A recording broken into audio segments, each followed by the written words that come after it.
Y Combinator nous a rejeté. Après des mois et des mois de préparation pour intégrer l'incubateur le plus prestigieux du monde, Speechly n'a pas été sélectionné. Et aujourd'hui, je vais vous dire exactement pourquoi. Bienvenue dans cet épisode 30 pour créer un logiciel et le valoriser à 50 millions. Donc pour ceux qui ne savent pas, on a candidaté au Summer de Y Combinator et malheureusement, du coup, on n'a pas été pris. Du coup, j'ai fait une liste de plein de théories, je pense, en tout cas de plein de choses qui ont fait que notre candidature n'a pas été faite. Il faut quand même savoir que 50% des startups qui candidatent pour la première fois à Y Combinator ne se font pas prendre. Voilà, ça joue. Mais je vais vous dire comment tirer des conclusions et qu'est-ce qu'on peut améliorer pour pouvoir être pris. Certainement pour les prochaines fois. Et pour vous, si vous avez une startup, etc., et que vous voulez la faire intégrer dans YC, comment vous pouvez faire. Ok. Donc j'ai fait une liste de pas mal de choses et c'est parti. Donc pour commencer, on n'est pas assez différencié. Eux, YC, ils cherchent, je pense, la différence 10x. Comment dire, le fait que tout simplement on soit 10 fois plus rapide, 10 fois plus gros, 10 fois plus complet, etc. En fin de compte, trouver le 10x qui n'était pas encore dans Speechly et qui n'était pas encore assez marketé dans Speechly, que ce soit sur notre landing page, que ce soit sur l'outil, etc.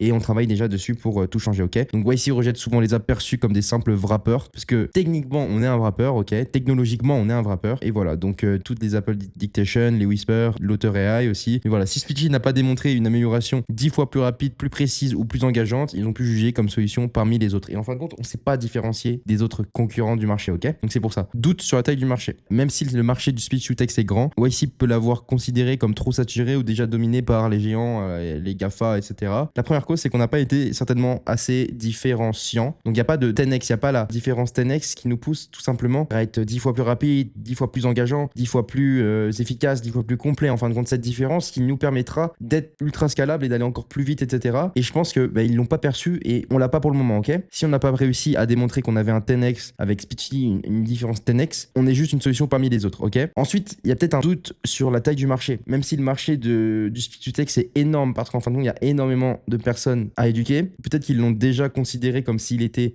trop saturé et comme si on avait déjà tous les acteurs qui étaient en place, type Google, Apple, Microsoft, OpenAI, et tout simplement, eux avaient déjà pris de l'avance sur ça. Ensuite, la troisième cause, c'est certainement le manque de défensibilité. Qu'est-ce que je veux dire par là? C'est que tout simplement, notre logiciel peut-être est entre guillemets trop simple à répliquer, et au final, on n'est pas avec une vraie technologie derrière, un vrai écosystème, etc. Donc ça va pouvoir se jouer avec la création d'une app mobile, la création aussi d'un écosystème sur Windows pour tous les utilisateurs Windows, et en fin de compte, optimiser de plus en plus le produit, et en fin de compte, créer des technologies outre le speech to text, mais des technologies d'agents IA qui peuvent par exemple, dès qu'on génère un mail, ça l'envoie directement, peu importe, mais il y a des tonnes et des tonnes d'idées à faire pour qu'on n'ait pas juste cette technologie IA, mais aussi une technologie qui est derrière, par exemple un logiciel, un CRM, d'accord. Il n'y a pas d'IA entre guillemets avec le CRM, c'est l'IA qui va juste améliorer tout ça, mais voilà, ok. Donc je pense que aussi ça joue. Ensuite, quatrième cause, peut-être qu'on est au début de l'attraction de Speechly, on n'est pas encore à l'explosion de Speechly, et ce qui est compréhensible, ça prend du temps, tout prend du temps, etc. Je regardais par exemple le SaaS, donc je vous parle H24 Supercut. Eux, ils ont commencé il y a un an et ils viennent de lancer uniquement la version payante de Supercut. Et malheureusement, ça prend du temps, il faut l'accepter, etc. Donc voilà, peut-être qu'on a eu beaucoup de téléchargements, mais on ne rivalise pas encore avec les étudiants, par exemple, je sais pas, de Stanford, du MIT, qui font des AI agents, tout simplement, encore plus efficients, encore plus efficaces, quoi. Ok. Ensuite, cinquième cause, c'est peut-être le narratif et notre positionnement. On a un positionnement marketing qui est peut-être similaire aux autres et qui ne nous permet pas de nous différencier avec ce narratif-là. Donc ça, c'est un point qu'on va extrêmement travailler et on va mettre beaucoup de focus dessus parce que je sais à quel point c'est important et je sais à quel point il faut le faire. Donc voilà, il faut avoir une narrative. Il faut par exemple, à la place juste d'être d'un speech to text, il faut dire on est un intelligent speech to text copilot made for macOS, for your productivity. En fait, il faut une narrative qui donne envie aux gens de se dire ok, lui est mieux que lui, est mieux pour mon cas, etc. Et ça, c'est une erreur qu'on a fait et qu'on ne fera plus, c'est le positionnement de notre avatar client où en fin de compte on dit c'est pour les entrepreneurs, etc. Il est un peu fait pour tout le monde, mais il faut une narrative, il faut un copywriting qui est fait exactement pour l'avatar et pour les problèmes de l'avatar. Je pense selon moi c'est l'avatar de l'entrepreneur parce que on l'est de base, donc c'est plus simple de comprendre à qui on vend lorsqu'on est la personne à qui on aimerait vendre, ok.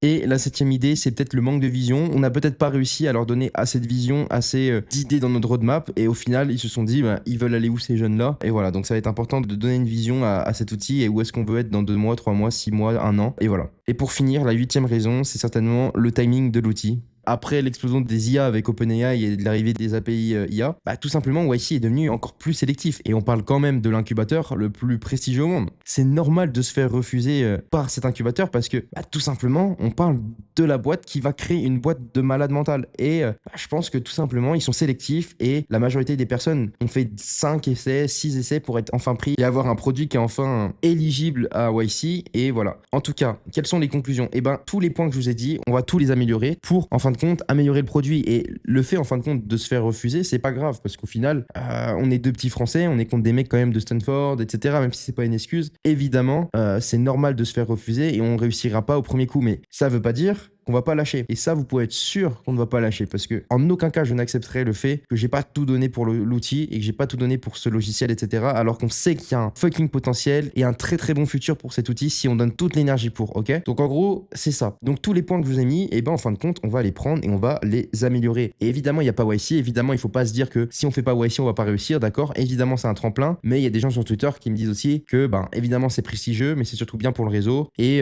tout ce qui est tech, mais très deep. Donc certainement qu'on n'est pas encore au momentum, mais on va l'être un jour ou l'autre et vous allez le voir et vous allez le vivre, ok? Et on va tout casser pour ça. En tout cas, j'espère que vous avez appris. Je vous mets un document doc avec toutes les causes du coup et toutes les leçons qu'on a appris que j'ai rédigé ce matin. Et comme ça, bah, vous pourrez, si vous faites un SAS, si vous voulez participer à YC, et ben on se retrouvera. N'oubliez pas, pour essayer Speechy gratuitement, c'est dans la description, c'est le premier lien. C'est le Speech to Text le plus complet pour rédiger vos mails, vos messages, vos contenus, etc. uniquement sur macOS et le plus rapidement possible et avec la plus grande précision. Donc si vous voulez le télécharger, c'est en bas dans la description. Et je vous mets le document. Je vous mets également mon Instagram. N'hésitez pas si vous avez des questions, etc. Vous m'envoyez un message sur Instagram, ça serait avec grand plaisir. Et on se retrouve dans l'épisode 31 pour tout casser. Faites-nous confiance. Ciao.